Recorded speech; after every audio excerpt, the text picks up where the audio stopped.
All right, good afternoon, everyone. It's 11:33. We still have a few people joining, but it seems to have tapered off. So let's go ahead and get started.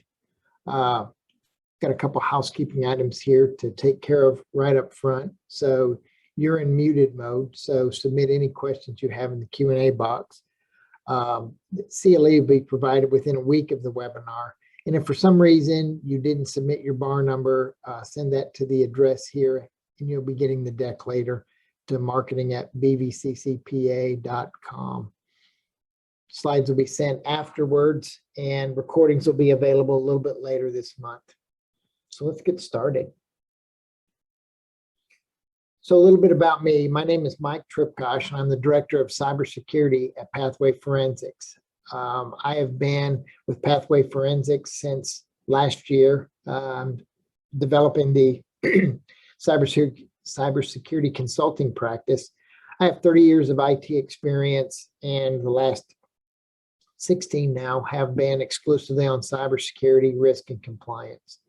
I've been a CISO for a Fortune 100 healthcare company, as well as a cybersecurity consultant over that time. And so I try to bring a unique perspective to any of the conversations or webinars or discussions, in that I've been a practitioner, but I've also been on the other side of the table. So I understand both sides of the conversation. I've been on the selling side and I've been on the buying side.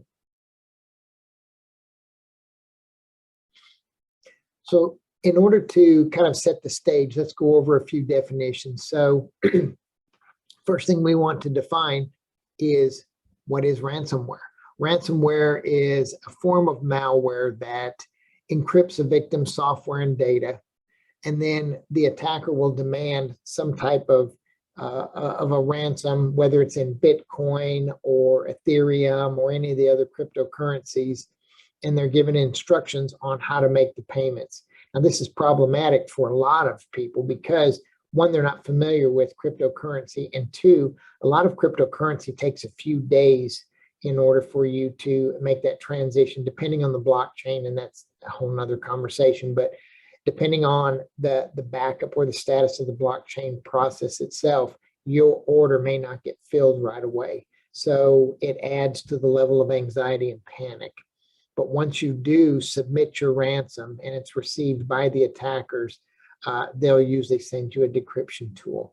And remember, this is a business for them, so they have no motivation. There's nothing that is valuable to them that would say, don't give them the tool, don't give them the decryption tool, let's just rip them off. There's no reason to do that.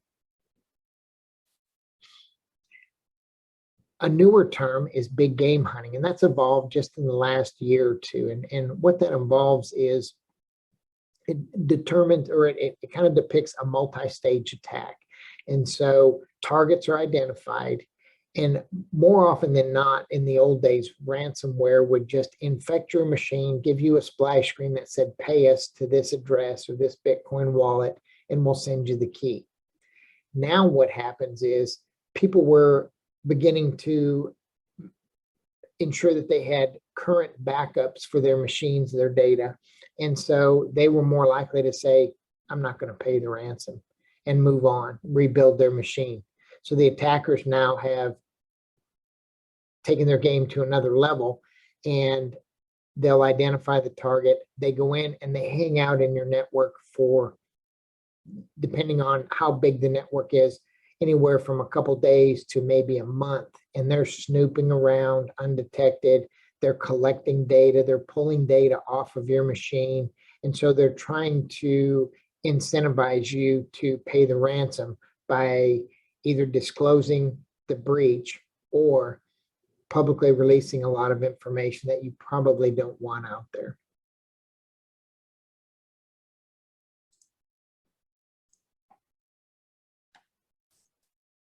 So there's several different types of extortion models. Excuse me. It started as single extortion. That's the traditional ransomware that I mentioned earlier.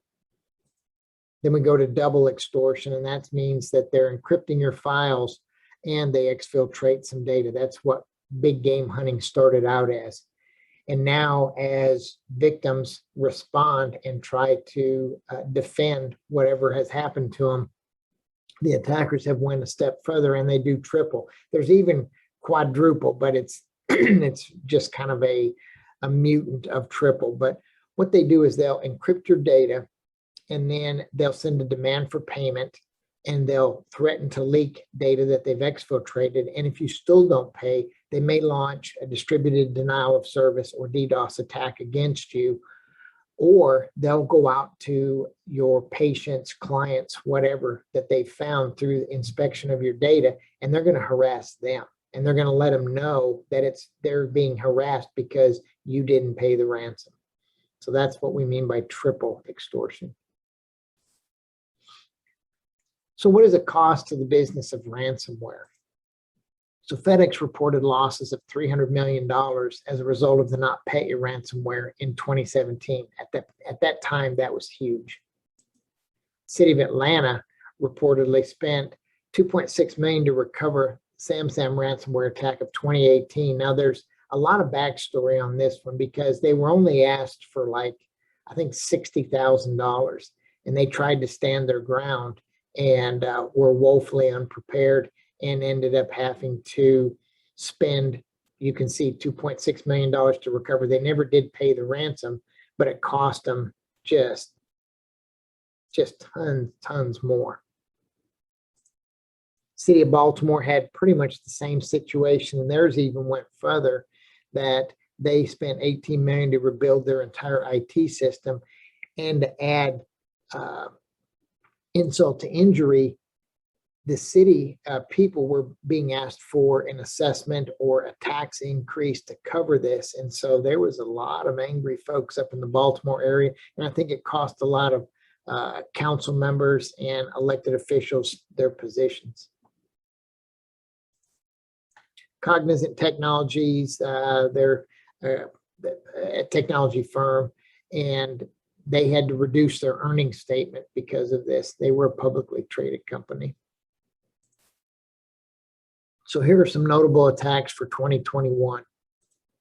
Colonial Pipeline, which we're going to discuss in much more detail today. I'm going to skip over what they paid because there's more to that story.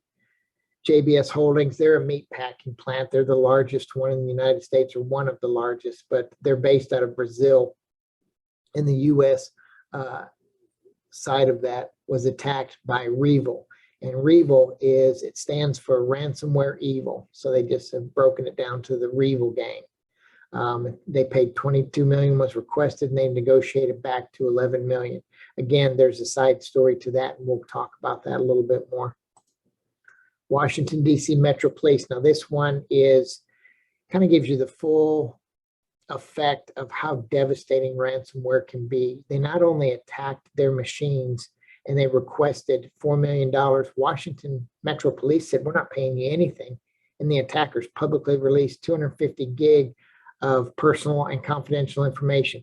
It identified the confidential informants. It went through and released information on like psychiatric evaluations for maybe like officers involved in shootings.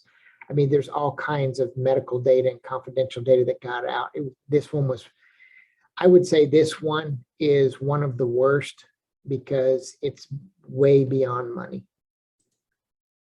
Brenntag is another one that got hit at the same time as Colonial Pipeline, but because of what Colonial Pipeline meant to us here in the United States, it wasn't nearly as publicized. But it's a chemical distribution company. It's hit by the DarkSide gang, and they asked for $4.4 million, same as they did for Colonial Pipeline, and they paid it. And then something that most of us are familiar with, the NBA and the Houston Rockets were attacked by the Baboot gang, and that one has kind of been kept under wraps. There's not a lot out on what actually happened. I know that they threatened to release 500 gigabytes of information, but there's really been no public information around what the demand was and if there was any type of a payment. So now let's start delving into drilling down to get into the Colonial Pipeline attack. So DarkSide, ransomware as a service, RAS. So a lot of people think DarkSide is the gang, and DarkSide is actually a software, a cloud-hosted software suite, and it's made up of several different groups, and the groups have the hackers themselves. They go out and actually they have the developers that build the software. They have hackers that go out and find it and deploy the software and find targets. And that's going to come up here in just a little bit. They have customer support. You can reach out and talk to somebody that will walk you through the process of negotiations and getting your funding and things like that to pay them. They have content development for their presence on the dark web and on the web. And then they have a receivables group that will help you make your payments. So it's a business operation for them. There's multiple folks and each one gets paid for their contributions. So DarkSide actors or DarkSide group refers to the criminals deploying the ransomware and targeting organizations. And one of the things that I will tell you about DarkSide is that they were the first instance of their ransomware was in November of 2020, but through research and stuff, people are starting to see the signatures that can be traced back to April of 2019. And what I mean by that is these ransomware gangs, they move around a lot. They'll go dark and they'll disappear, and all of a sudden a new one pops up. But you look at the signatures of the software and you can tell it's the same guys. They just disappear. Maybe they're getting heat from law enforcement. Maybe there's a multitude of reasons why they might do that. And that's what actually happened to the DarkSide eventually after the Colonial Pipeline and JBS. The DarkSide actors, they say that they engage purely for commercial gain. They publicly state, hey, this is just a business. They're not nation state actors or hacktivists where they want some type of social change or visibility into climate change. They just want money. And they also try to let people know that they have a conscience. They prohibit attacks on hospitals, schools, and even funeral homes. And I never could understand that one, but they've attempted to donate money to some charities on several occasions, and they were outed by journalists, and the organizations that received the charity donations gave it all back. They wouldn't accept it. So how did they gain access to the Colonial Pipeline? So this one is interesting.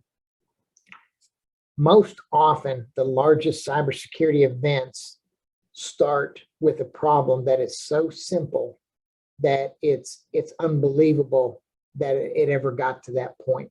And this is a good example of that.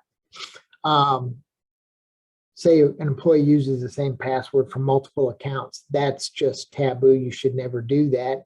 And that is the downfall of many people that get hit with their Instagram accounts or Facebook accounts or whatever. When they get taken over, most often it's because they've used the same password throughout their entire digital ecosystem, and through one form or another of leaked information. In the space, we call those leaks, and that's where they summarize or collect all the data from hundreds of breaches, and they put it in one spot. And if you can find that, it's got password hashes, emails, everything. And that's what played here.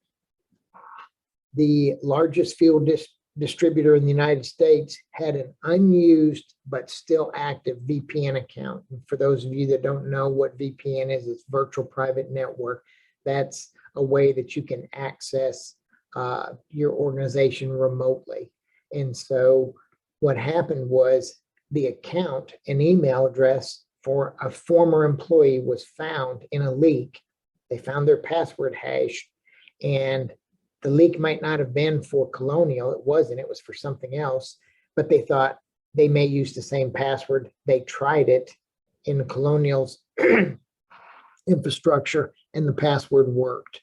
The employee had been gone for quite a while, but Colonial didn't have good access control processes in place. And so the account was still active, just waiting for somebody to take it over.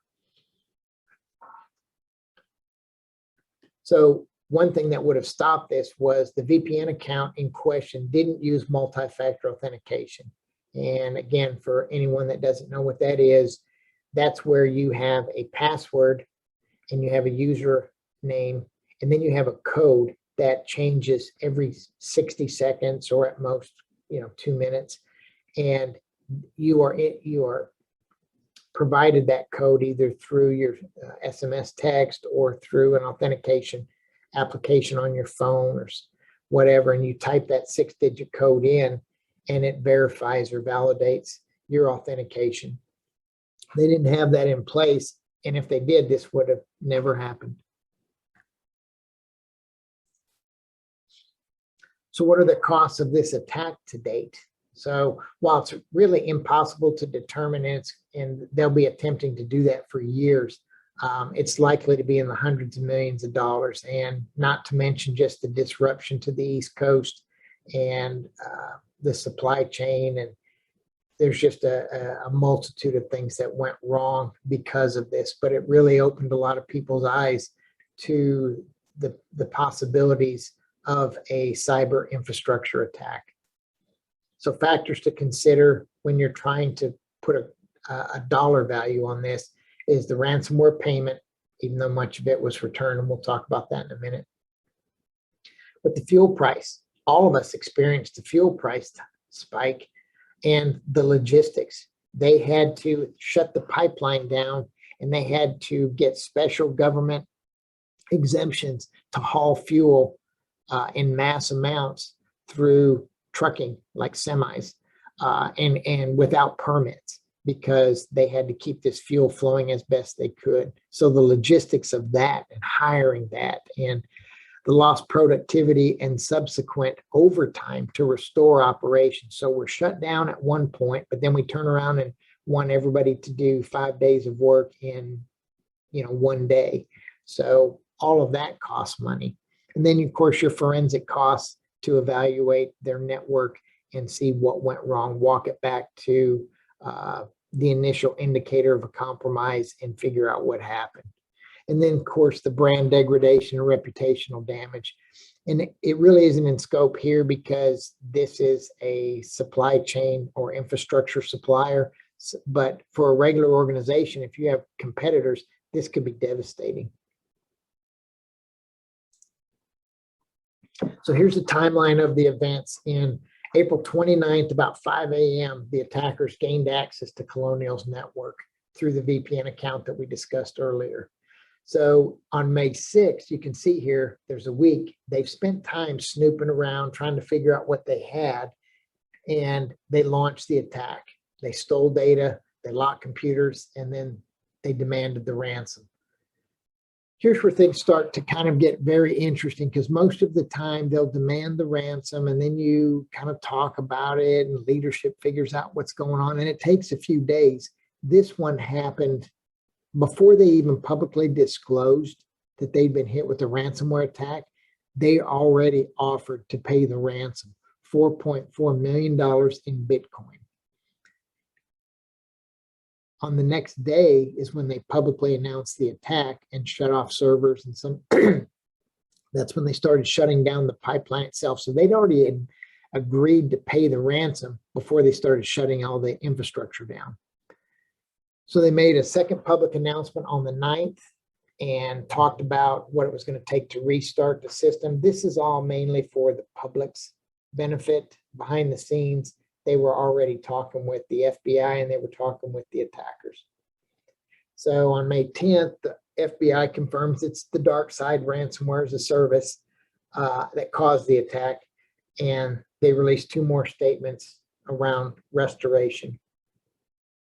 May 11th, federal agencies released an advisory describing the ransomware and mitigation strategies, while Colonial Pipeline released a statement around fuel shipping. And that's where I was talking about. They were still going to try to provide fuel, but it would be a much less efficient manner through trucks and so forth. The 12th, Colonial Pipeline restores operations finally and announces fuel delivery timelines, and people panic buying. I saw on the news where people were trying to put gasoline into trash bags, just all kinds of stuff. And that's one of the effects of something like this. It's the panic, it's the chaos. That's what makes it much, much worse than the event itself. On May 14th, DarkSide goes dark, claiming their website, content distribution platform, and cryptocurrency received from victims had all been confiscated. Now, if you remember, this was getting a ton of political press as well, where leadership in the US was going after leadership in Russia, and there was a lot of back and forth. You know, that was going on. And I think that put a ton of pressure, because it's very well known that this gang is from Russia. And I think this is just me making a claim here that I think they received a ton of pressure from the government and said, you need to shut this down and go somewhere else or come back as somebody else, because we're getting too much heat. Now on June 7th, this is 3 weeks later, the FBI seizes $2.3 million in Bitcoin by tracking a wallet and obtaining the private key to a Bitcoin wallet. And while blockchain processing is beyond the scope of what we're talking about, a Bitcoin wallet is like say you have a document that's password protected or a folder that's password protected. Think of it in those terms. The key, the private key, is the password to your folder, and the folder is the wallet where the Bitcoin identification information is stored.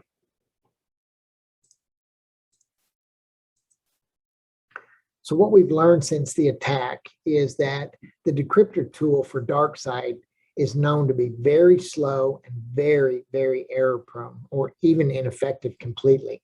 Colonial confirmed that they weren't able to use the tool, and they rebuilt their network through other means.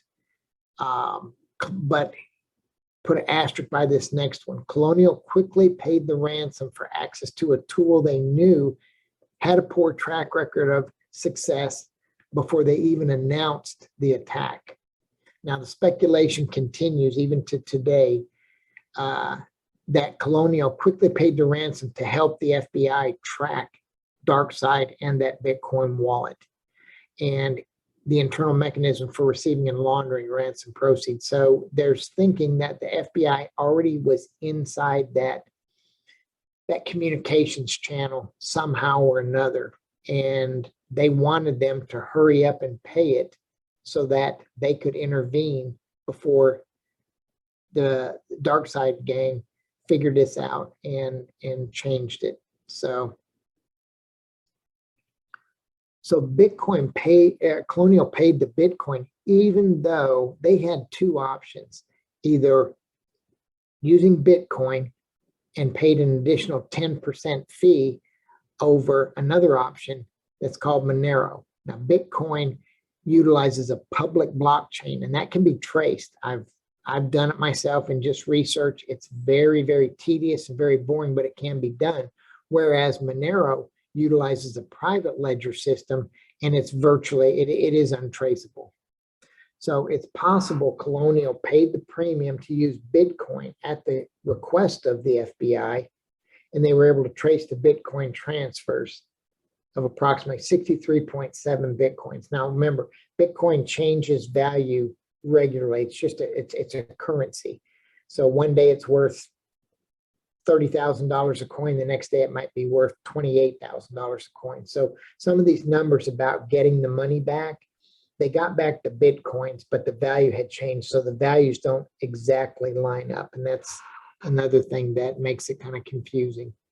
So these Bitcoins were transferred to a specific wallet the FBI held a private key, think password for. It's unknown how the FBI came to have the private key, but now here's where things get very, very interesting for this whole scenario.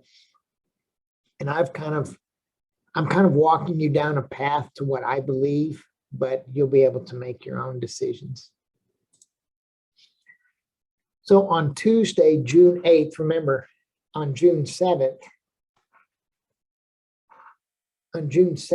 the FBI was able to get some of the money back. On June 8th, the FBI and global law enforcement wrapped up a 2-year sting operation dubbed Operation Trojan Shield, or OTS.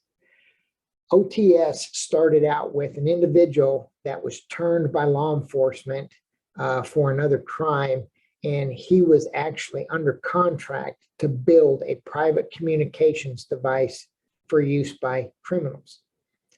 Law enforcement said, keep building it and we'll run that. We'll run that entire communications channel or system. So unbeknownst to the criminals, they had 27, they watched this stuff for 2 years. And the communication service was called Annam.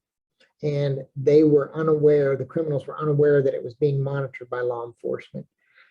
So the sting collected 27 million messages from 12,000 users in 300 different criminal groups across the globe in more than 100 countries, involving 9,000 law enforcement offices around the world. So this thing was massive.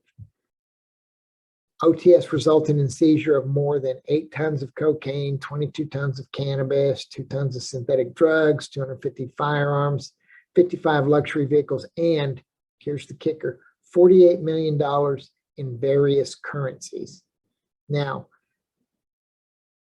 what I believe is that they were able, through these communications and listening to this stuff, these attackers were talking, thinking that it was private, and they might have passed these private keys back and forth to each other. And the FBI intercepted, and once they realized, I think that the money that was given back to Colonial Pipeline was part of this $48 million. Now, speculation links OTS and intercepted communications to the FBI having a private key for a crypto wallet containing ransom in Bitcoin from DarkSide. That's pretty much what I just said. So you can kind of try to digest that and make opinions for yourself. And after this is over, you'll have my contact information. I welcome any questions or conspiracy theories or anything like that. But that's kind of the way I have walked down this path with this Colonial Pipeline. But in order to avoid becoming a victim as an individual or as an organization, the U.S. Center for Emergency Response teams recommends that users and administrators take the following preventive measures. So you want to employ data backup and recovery plan for all of your critical information. And take it a step further, your backups should be separated geographically across the country or whatever. Keep your operating system and software up to date with the latest patches. This is probably one of the #1 ways that attackers get into your system if it's not social engineering. Maintain up-to-date AV software and scan all your software downloaded from the internet. So antivirus is quickly becoming outdated for its efficiency as far as detecting threats. But what happens is you can download software, and this thing your antivirus will scan that software and tell you if there's something in it. So it's not as effective real time, but it's still pretty effective as far as identifying malicious software being downloaded to a user's machine. So restrict users' ability through their permissions to install and run unwanted software. I know it's a real headache for users to have to open up an IT ticket to install software on their machine, but it's a break in it's a gate, it's a break in the channel that would allow an attacker to just randomly install bad software. Avoid enabling macros and email attachments. Here's another big one. Spreadsheets, Word docs. Anytime you have macros enabled, that's basically allowing an attacker to put a snippet of code that will open a back door and allow them access to a network. Don't follow unsolicited web links in emails. If you didn't ask for it, don't click on it. That's just standard security awareness training. And then implement multi-factor authentication. We saw here in the Colonial Pipeline event that MFA would have stopped and prohibited all of this from happening. So now I kind of blew through there. I'd love to take any questions if we have any. Mike, while we wait for folks to submit questions in the Q&A box, I actually jotted down a few that I'm curious about, maybe it'll spark some questions from attendees. One of my questions, I noticed some of the examples were maybe some better known ransomware cases, but could this type of situation happen to a small or a mid-size or even a nonprofit organization, or is it pretty much they're targeting these big giant companies? No, that's a great question. They're not targeting. What they do is it's kind of what they call a spray and pray. So they throw out all of these emails and try to get a connection, or they look through these leaks as part of the ransomware as a service. The attacker group, that's their job, is to go out and find targets, find victims, and they find them through, they have different levels. So individuals, they usually catch them through spam emails. Larger organizations, they'll run scans against their network and look for probe and look for vulnerabilities or gaps that they may not realize they have. But it's kind of a scaled game where they have people that are in charge of attacking different size entities or different individuals, and they'll do the research, and once they know who they have, then that's how they determine what type of a ransom they want to ask for. And that's where they got into trouble, this whole thing. They went dark, as I'd said earlier, because they brought a whole ton of heat down on themselves. They've already came back, and Revel disappeared and came back just in the last 2 weeks. So these groups, they get a lot of heat. They'll shut everything down, rebuild their infrastructure somewhere else. They may change names. They may not. They may change the names, but use the same software. So it's just kind of a roving. They're kind of like gypsies. They just come and go. Is it easier for an attacker to fly under the radar when they go after small and mid-sized companies because they're not necessarily getting the dollar amount, so the news coverage might be more limited? Absolutely. Probably, and that's a good point that you make there, is that we see on the news the $300 million or the colonial pipelines and stuff like that, but they actually make more money on the small to medium-sized organizations. It's basically, if we can get 100 people and nobody, it's that law enforcement won't go after you for giving them $500 in Bitcoin. But if it's important to you, like family photos or, anything like that, they can get its quantity that they're looking for there. I'll give you an example. Another CISO that I'm friends with, and we still talk, he sent an email to me and was telling me that I just got done reading the debrief on the colonial pipeline, and I received an email from an 83-year-old relative who'd had all of her pictures on her personal computer ransomed. And he said, if that is an example of there is no perfect target, everyone's a target. So that makes me think, because initially when I think of cybersecurity, I think, okay, well, our IT team has it covered, or someone in leadership surely has it handled. But I mean, who all is actually responsible for cybersecurity at an organization? Everyone. As a CISO, what I used to tell people is the entire company is part of the cyber team. They are my eyes and ears in the organization. I need them to report back to me. If they see something, say something. We said that years ago before it became a thing, when people, put it on billboards or the TSA used it.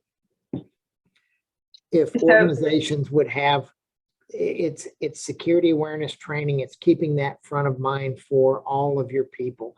Teach them how to protect themselves, and in the same vein, they're going to protect the organization, because it just becomes part of their DNA. Yeah, and I think it was just the one police department example that of the ones that you showed that didn't pay the ransom. Washington, is there a common, is there a common practice where the best recommendation is to just pay it and move on, or report it and hope for the best? Is there a best practice, or is it really just the Wild West? that's kind of the chicken or the egg conversation, because law enforcement oftentimes has a competing priority. Their objective or their goal is to not pay. They think if you don't pay, eventually these guys will, or these groups will move on to something else. But as a business owner, you have a commitment to your employees, to your clients and everything. And excuse me, you have to make that decision on whether you pay or not. I've got stories, lists of organizations. One of the big ones are, common ones, targets are these small medical clinics, like an eye doctor or an ear, nose, and throat clinic, where they have several doctors that work in one clinic. They get attacked, and most of the time, almost everyone you read about, they close the doors. They can't afford to rebuild. And so it is, you don't want to pay, but yet there's times when you have to. Now, I will tell you this, one of the examples that I didn't put on there was a company or an organization called AXA, and they're a French insurance agency. And the day after they, I think they're insurance, but the day after they announced that they're not going to pay any ransomware demands, several of they're in France, but several of their Southeast Asia clients were attacked. I mean, just a rolling attack of multiple organizations that were all clients of theirs. And so you got to wonder if that was connected to the connected to the statement they made the day before, if it was coincidence. But that seems to be that this administration has said that they'd like to not pay, and there's talk about making it against the law in some states. Some states have even discussed it, about not paying ransoms. I don't know how you would do that unless there was some type of a fund to protect these organizations, because if you can't rebuild, you're out of business. And so it just goes down so many rabbit holes, the discussion of ransom versus not, where does government step in, where do they not? It's just a lot of conversation right now. So it sounds like there aren't really any industries in particular that are more or less susceptible to it. Restaurants are just as susceptible as a bank, potentially. Yeah, and it's because of the way they pick their targets. They scan networks. Well, if you're out on the network and you're reading logs and stuff, it doesn't say like Joe's Bar versus, like Bank of America. It's just an IP address.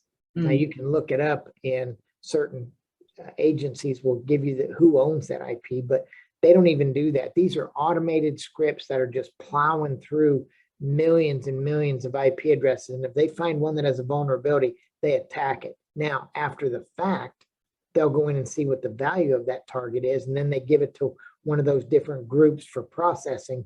But they don't.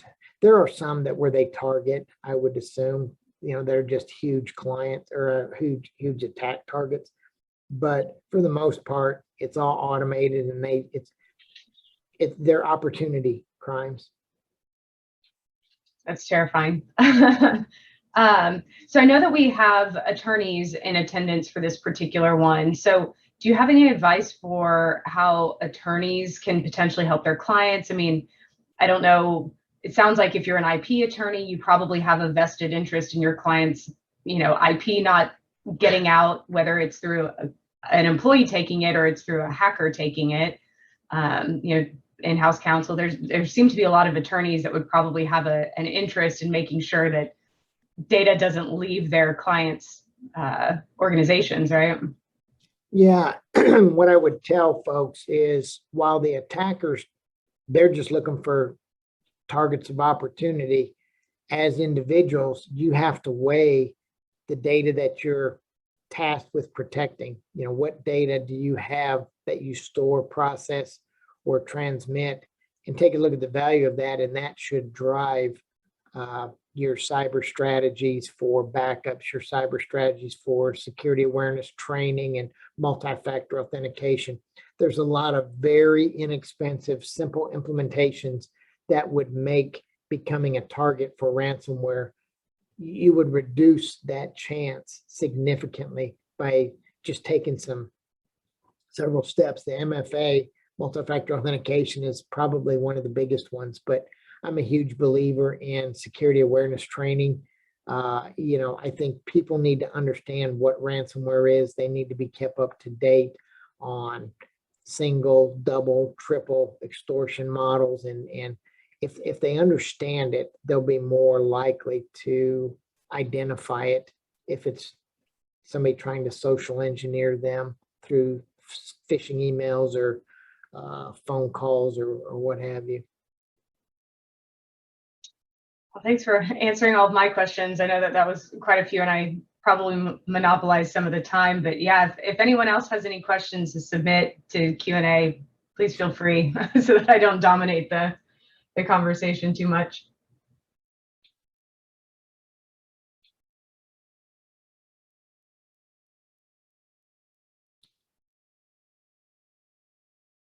I don't see any questions. Actually, is there anything else that we want to cover, or? Yeah, the only other thing I was going to mention is we have a couple of other CLE courses coming up.